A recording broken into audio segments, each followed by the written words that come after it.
get straight to the point. Hand over all the money. What? Money? Don't pretend you don't understand. I'm taking over the finances now. You? Handling the finances? You're just a sister-in-law. Don't overstep your bounds. You haven't been here in 10 years, so why now? Are you refusing to comply? Why would I follow your orders? You have no choice. Look at you, all confused. The moment I saw her smug, sneering face, something inside me snapped. Follow her orders? To this selfish woman? No way will I let her take my precious money and time. She'll regret this. My name is Susan. Last week, on my 65th birthday, my husband's health took a sudden turn for the worse and he passed away. Since then, everything has been so hectic that I haven't had a moment to mourn. Today is finally the wake. I stood there staring at my husband's peaceful face in the casket. I still can't believe this happened so suddenly. Just the other day, he was talking about how he wanted to start walking so we could enjoy traveling together in our retirement, or how he wanted to improve his cooking skills and asked me to teach him, or how he wanted to pick up photography again, which had been his hobby. He talked so cheerfully about wanting to study it again. We both believed we still had so many years ahead of us. I felt tears welling up and took a deep breath. I can't keep feeling down forever. I can't make him worry about leaving us. He'd be concerned about his mother, who has lived with us for years. But I promised him I would take care of her so he shouldn't worry. It seems unfair that he left before his mother, though. My mother-in-law, Lisa, has mild dementia. She repeats stories from the past and sometimes forgets things or mixes people up. Sometimes she acts like a child lost in her imagination or being stubborn. Her legs and back are weak, so she needs help with dressing and using the restroom. But I've been caring for her for 7 years, so I'm used to it. Life with just me and she will surely be lonelier than before. But when it gets too lonely, I'll ask her to tell me stories of my husband's childhood. The funeral and cremation went smoothly. I've finished all the remaining procedures and tasks, and my short break is over. I balanced my part-time job, household chores, and taking care of Lisa. Life has returned to its usual routine. My husband was such a quiet and natural presence that it still doesn't feel like anything has changed. Lisa seems to be acting normal, but I think she's sadder than I am. She sits with an old photo album she pulled from the closet, talking to my husband as he was in her memories. On the days I go to work, I have a helper take care of her. It's only a few times a week, but it earns me some pocket money and serves as a break. Staying busy with work is better than being home all the time. I recently returned to work, completed my usual tasks, did some shopping before it got dark, and headed home. When I got home, I realized that I still shop as if my husband were here. I bought too much food. My husband was always a big eater, so now there are leftovers. And again, I feel that wave of loneliness. "I'm home," I said quietly as I entered the house. It was so soft that Lisa couldn't hear it, so I didn't expect a response. But suddenly I heard a cheerful, unfamiliar woman's voice inside the house. Who could it be? "Hello? Who's here?" I called out, entering the house.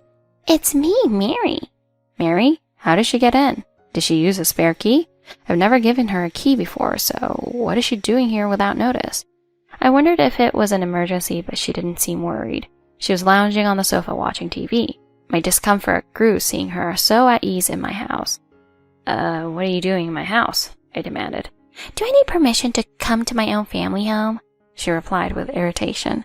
"Shouldn't you at least call first?" I wanted to say, but I held back. "I came to check on things," she continued, ignoring my discomfort. I kept my mouth shut, trying not to escalate things.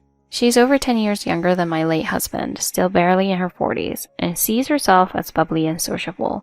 But to me, she's loud and obnoxious. She's always clashed with my late father-in-law, which is why she left the house and cut ties when she got married. She didn't even attend to her father's funeral 5 years ago. I don't know why she hated him so much, but she suddenly showed up at my husband's funeral, making a scene by loudly reminiscing with friends and relatives. I heard rumors that she's bad with money, with some saying she even borrowed money behind her husband's back. I can see that being true. "Where were you, Susan?" she asked abruptly. "I was at work," I replied. "How could you leave Mom alone in the house?" "Don't make it sound like that. I had a helper stay with her while I was out." "Paying for a helper while you work a part-time job? Doesn't that defeat the purpose? You should just stay home and take care of Mom yourself." I was taken aback. I couldn't believe what I was hearing. I've balanced my part-time job and caring for Lisa for years.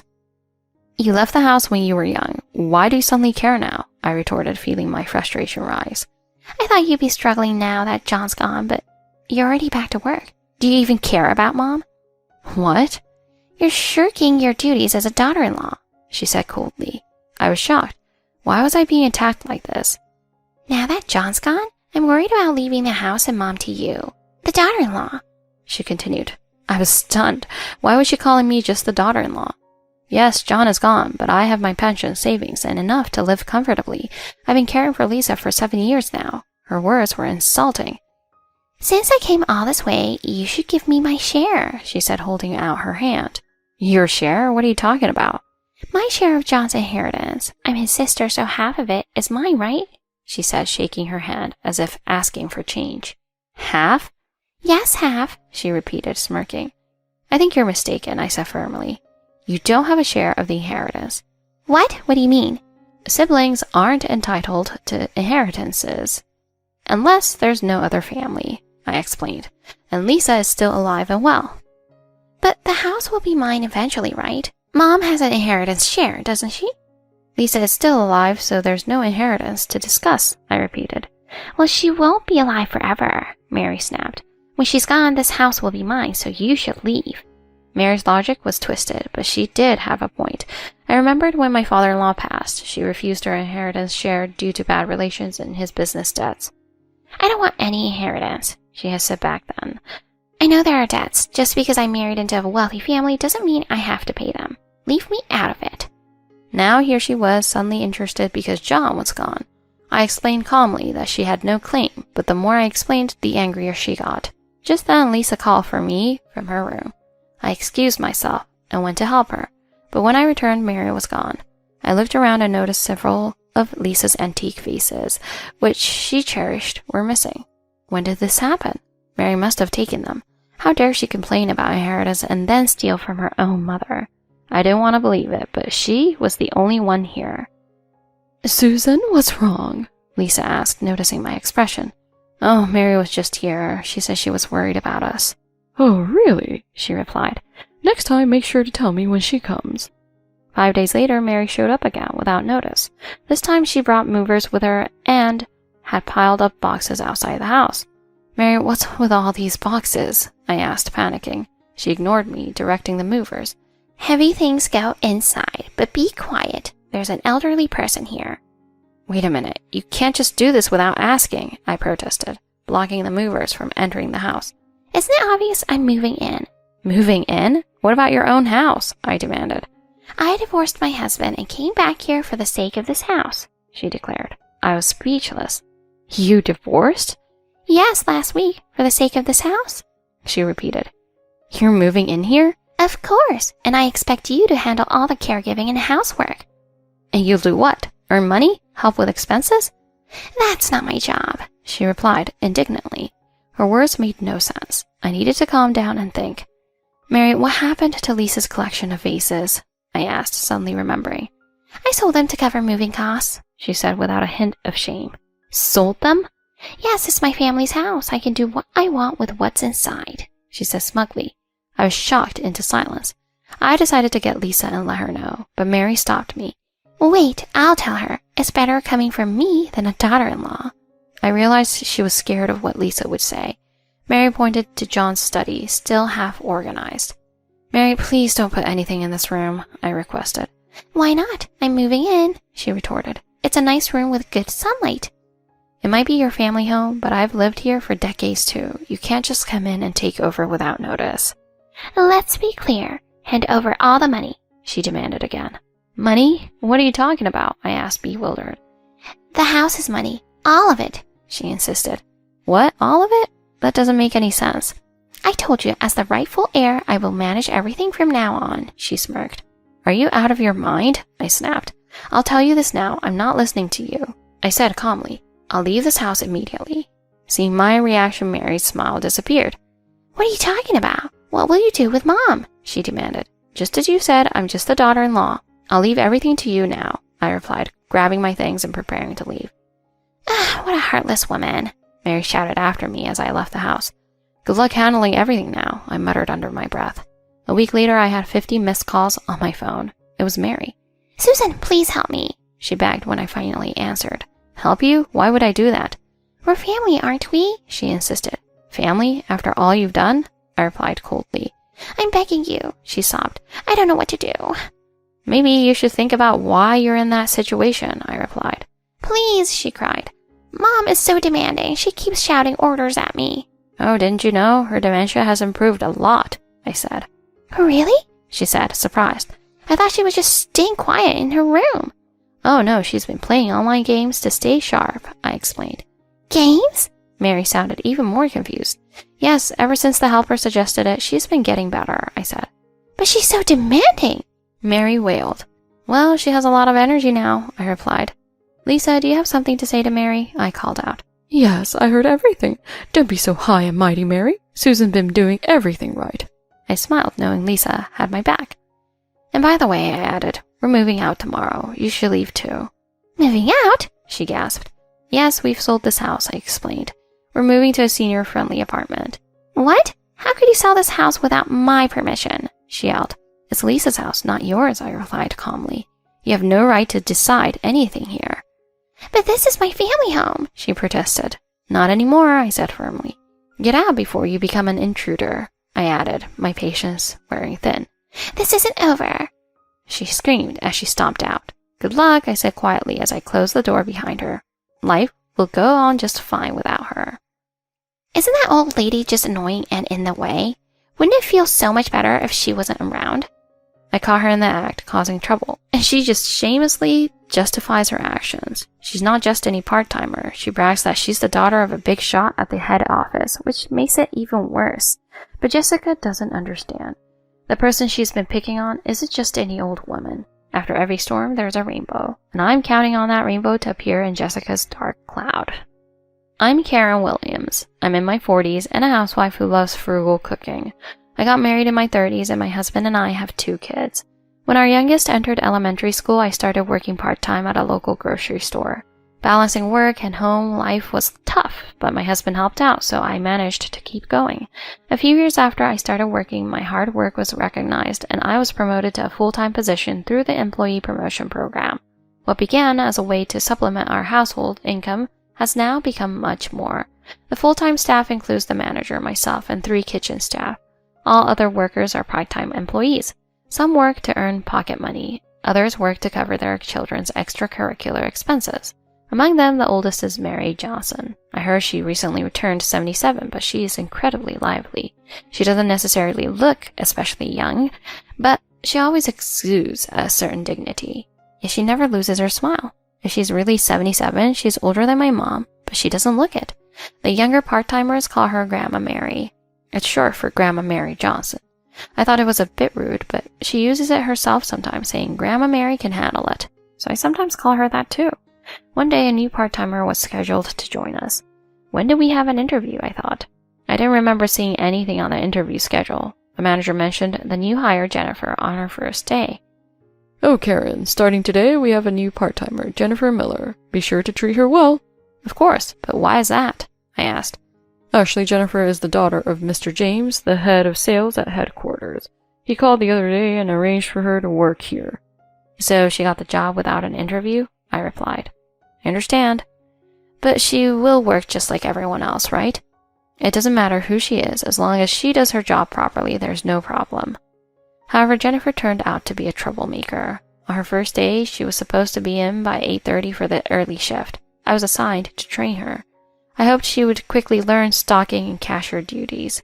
But 15 minutes after her start time, she still hadn't arrived.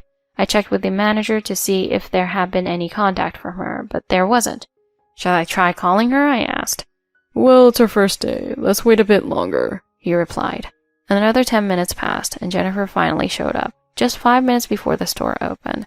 She was in her 20s, but looked like a college student, complete with cute nails.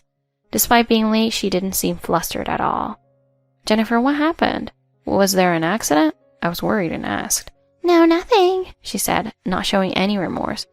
You know you were supposed to be here by 8:30 for the early shift, right?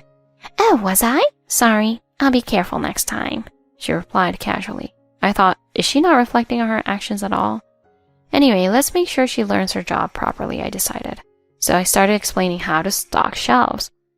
But isn't it already opening time? So most of the work is done, right? I guess there's nothing for me to do today, she said, not really listening. It was then that Grandma Mary, who had just finished stocking and returned to the back room, chimed in. "Are you the new part-timer?" she asked. "Listen to the staff explaining things to you. Good luck," she encouraged Jennifer. Grandma Mary wasn't scolding her. She was just her usual cheerful self, giving advice. But Jennifer muttered, "What's with that old lady? I don't need any advice from a regular old woman." At that moment, I just thought, is this how young people are these days? Right after their first encounter, Jennifer seemed to start seeing Grandma Mary as an enemy. For the next day, Jennifer stopped being late, but her work was far from commendable. She kept playing with her phone and never took the initiative to start any tasks. I spoke to the manager about it, but he was known for avoiding conflict. "Oh, Jennifer, don't worry. I'll talk to her. Just keep doing your job as usual." Will you really talk to her? I doubted him. "Look, Karen, I told you before, Jennifer is Mr. James's daughter. We don't want any trouble that might get us in trouble with other stores. So just don't cause any problems, okay?" Cause any problems? But even if she's the daughter of someone important, if she's earning money, she needs to work properly. This is hopeless, I thought, as the situation continued to deteriorate. Jennifer started acting more and more entitled, even though she didn't do her job. Since the manager allowed it, no other staff member corrected her. On the contrary, Jennifer started bragging about her father being a department head and began pushing her tasks onto others. Other staff, not wanting to get fired, started doing what Jennifer asked. Some even acted like sycophants, trying to stay on her good side. But even in that environment, Grandma Mary was the only one who treated Jennifer normally. "Hey, old lady, are you bored? Great. Could you stock that shelf for me?" Jennifer asked, pushing her tasks onto Mary. "What are you talking about? If you don't do it yourself, you won't learn how to organize things. If you need help, I'll teach you, but go ahead and give it a try," she advised calmly. Grandma Mary's presence was reassuring to me. Meanwhile, Jennifer seemed increasingly irritated with Mary for not giving her special treatment. One day, an incident occurred. Grandma Mary and I entered the locker room for lunch and saw that her locker was open and its contents were spilled onto the floor. Scattered on the floor were her wallet, notebook, and lunchbox, the latter with its contents spilled everywhere. Seeing the spilled food, I immediately recognized it as Grandma Mary's frugal cooking. "This is terrible. Mary, please check if anything's missing." "Who could have done this?" I exclaimed. As I said this, Jennifer and another staff member walked into the locker room. "What happened here? Wow, this is tragic," Jennifer sneered. "And it smells too. Such pitiful food scattered all over." "Oh dear, I'm sorry. It looks like my things fell out of my locker, and my lunch tipped over too," Mary said lightly. "Oh, so it's your lunch, Grandma. No wonder it smells like old people's food," Jennifer laughed. "Hurry up and clean it up. I need to eat my lunch too, and I can't relax with this mess around," she continued. "Excuse me," I was about to scold her, but Mary gently grabbed my arm and spoke up instead. "You're right. It's lunchtime after all. I'll clean this up right away," she said, calmly starting to clean up. I helped her clean up quickly, then I asked, "Mary, what will you do for lunch now?" "I have some chips if you want." "Those are your lunch, dear. You should eat them or you won't have energy for the afternoon. I'll go buy something now. Thank you for helping," she said, smiling. As she left the room, I heard Jennifer mutter, "So annoying." This sort of bizarre behavior continued 3 more times, with Mary cleaning up and Jennifer making snide comments each time. I spoke to the manager about it. "Isn't it strange that Mary's belongings are scattered on the floor every time? Someone must be doing this," I said. "Oh, Mary's things just fell out, right? She's an elderly woman after all. Maybe she didn't put them back in properly," he laughed.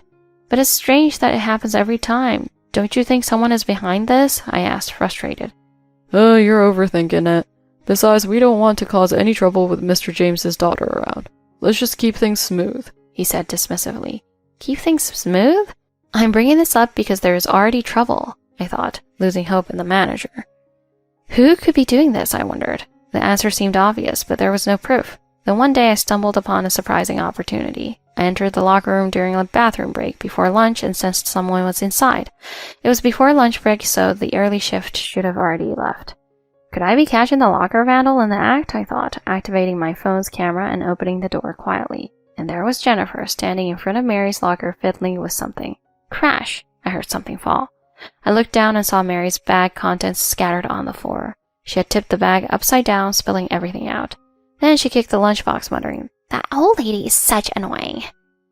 "Got you," I exclaimed, confronting Jennifer. "Jennifer, it was you all along." She turned around in shock, her eyes wide and her face different from her usual expression. Oh, Karen, what are you doing here? She stammered. I just happened to come in, I replied. But what's going on here? You've been doing this all along, haven't you? I pressed. Well, yes, but please forgive me. I won't do it again, she said, smiling sheepishly. Isn't that old lady just a nuisance? She's so old and still working part-time. Doesn't that mean she was useless before? She continued. I mean, don't you think it would be better if she wasn't here? What are you saying? Mary's a valued staff member. I shot back. Is this how you treat people you don't like? I'm going to tell the manager and make sure you apologize to Mary properly. Oh, really, Karen? She sneered, her face changing into a threatening expression. Do you think that's a good idea? My dad could have you fired in a snap. Enough, I said firmly. I've recorded everything you did just now on my phone. I'll show this evidence to the manager and report it to the headquarters. Just then the lunch break started and Mary walked in. I was about to speak up, but Jennifer was quicker. I saw Karen do it, she accused. Before I could respond, Jennifer ran out, saying, I'm going to tell the manager. I couldn't just leave Mary alone. Mary, it wasn't me. It was Jennifer. I have proof, I explained. It's okay, I believe you. Mary smiled, even before seeing the evidence. Were you trying to stop Jennifer from me? She asked. Of course, it's awful to see this happening. You're just doing your job. I see, Mary nodded. But this will only cause you trouble. Before Jennifer tells the manager, you should show him the proof, she advised. You're right, I agreed, heading to the manager's office. But Jennifer had already gotten there first and was fake crying in front of the manager. Karen, I heard what happened. You were the one doing this in the locker room, right? The manager said calmly. Do you really believe that? I asked, stunned. Sir, trust me, no matter how much of a full-timer she is it right for her to treat a part-timer like this? Jennifer whined. I'll tell my father about this. She threatened again. Sir, Jennifer is the culprit. I have proof, I insisted, showing him the images on my phone. Let me see, the manager said, taking my phone and looking at the images. But then I heard a click. There's no such image, he said, looking confused. I quickly grabbed my phone back and checked, only to find the images had been deleted. Did you delete the proof? I asked the manager. What are you talking about? I didn't do anything, he said defensively. Did you lie about having proof and now want to blame me for deleting it? Yeah, Karen, that's really cruel of you, Jennifer added, pretending to cry again. Right, we might have to report this to headquarters, but maybe Mr. James won't say anything if Jennifer forgives you. How about it, Jennifer? He asked, looking at her. Jennifer lifted her face from her fake crying and smirked. Yeah, if she apologizes and changes her attitude from now on, maybe it's fine. Great! Then Karen, apologize here and now. If you don't, you might have to quit today, he threatened. What? Why should I quit when I've done nothing wrong? I asked, enraged. This manager just wants to please Mr. James, I realized. I'm so angry I could scream, but I can't just quit out of spite. But apologizing would be unbearable. I can't let this brat win. Just then, a knock came at the door. Manager, wait a moment, said a firm voice. To my surprise, it was Mary. She wasn't smiling like usual. Mary stood tall, exuding a commanding presence. The manager seemed taken aback by Mary's unusual demeanor, as silence filled the room. Oh, Mary, I heard from Jennifer that Karen's been harassing you, right? The manager tried to explain. Sir, the culprit behind the locker incidents is not Karen, Mary declared. The real culprit is Jennifer, she said with authority. What? The manager and Jennifer were both stunned. What's this old lady talking about? Jennifer yelled, showing her true colors. Trying to make herself look important? I'll make you pay, she threatened. Silence, Mary ordered, glaring sharply at the manager. Everyone was frozen by Mary's intensity. Jennifer is indeed the locker vandal. I saw it with my own eyes. And Karen took a video as proof, she continued. What? The manager and Jennifer both looked even more shocked. The video has already been sent to the HR department at headquarters, Mary revealed. What? You sent it to the headquarters? The manager gasped. This store's wrongdoing is not known, she said firmly. Actually, before I gave the proof to Mary for safekeeping, I recalled. Just in case I thought it would be better to inform the victim, Mary, after all. I had no idea it would be useful in this way. And I didn't miss what you said earlier. Sir, you said you sent it to headquarters, referring to the proof images. So you must have seen the evidence, I pressed again. The manager stuttered. I heard everything you said earlier, right outside the office, Mary added. I recorded it and sent it along with the video, she stated firmly. The manager was speechless. "Oh, come on," he muttered under his breath. Jennifer, still not grasping the situation, said, "Manager, contact HR and tell them it was a mistake. If you do that, everything will be fine," she insisted. The manager picked up the phone to try, but Mary stopped him. "That's unnecessary. They should be arriving soon," she said calmly. "Arriving who?" Everyone wondered. Right then, there was a knock at the door. Mary nodded, and 2 men walked in. The manager gasped. "Oh, Mr. Smith from HR. Why are you here?" Mr. Smith was the head of HR, someone store staff rarely interacted with. He was a man in his 50s with well-groomed silver hair, looking every bit like a capable executive. Another person with him seemed to be an HR staff member. I wondered why such high-ranking people had come here. "Hello, everyone. We came here urgently to do reports of unfair treatment at this store." But why did he come so urgently, I wondered. Still thinking he could talk his way out, the manager said, "Oh yes, we've had some locker incidents. It seems there's a disagreement between Karen and Jennifer about who's responsible." "Enough with the lies. We know everything," Mary interrupted with a stern voice. Mr. Smith nodded gravely in agreement. "Oh no," the manager muttered, realizing he was caught. Jennifer, still clueless, said to Mr. Smith, "Nice to meet you. I'm Jennifer James, daughter of Mr. James from the sales department. I'm innocent, right?" she added, clueless about the seriousness. Is she really saying this to the head of HR? I thought, shocked.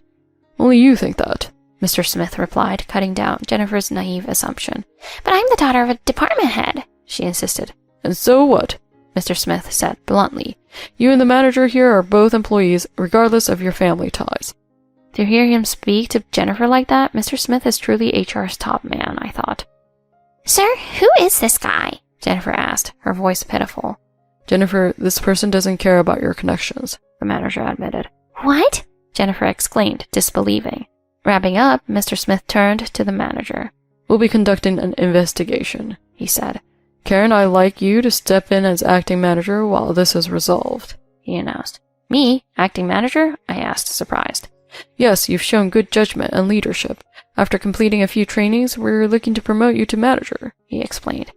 "I'd be honored. Thank you," I said.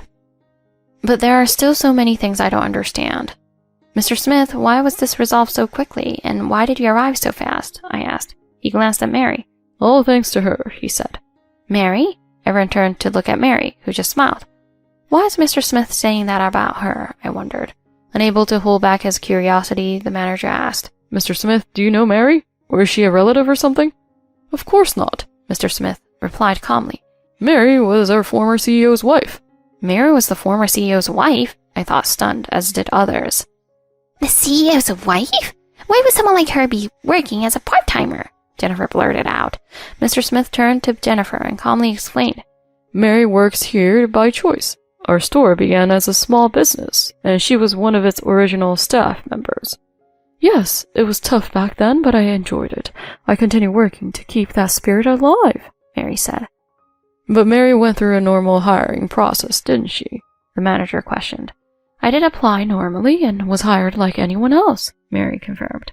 "Of course, HR found out soon after." "Mary never used her status as the former CEO's wife to exert any influence," Mr. Smith said. "This is the first time we've ever had an issue like this." "I just thought it was good to see Mr. Smith has grown so much," Mary said with a smile. And so the locker room incident was resolved. Jennifer quit before she could be officially reprimanded and moved away. I was promoted to acting manager a week later, as Mr. Smith had suggested. Even though it's busier, it's much more fulfilling. Jennifer ended up at a rival store where she quickly earned a bad reputation and moved away with her family. Our former manager was transferred to a different store as a regular employee. Mr. James from headquarters was demoted to store manager due to his abuse of power. Since then, the company has focused on creating a transparent workplace environment. And Mary, she continues to work energetically at the store. I thanked her for everything she did, and she humbly replied, "I didn't do anything special. I just reached out to an old acquaintance." And so, all was settled. Several years later, I joined the headquarters sales department. My work as a store manager had been recognized. Now I handle new manager training and inventory management. And while the work is different, it's still satisfying. Every day is fulfilling, just as Mary has said. You have to do what you want to do while you still can.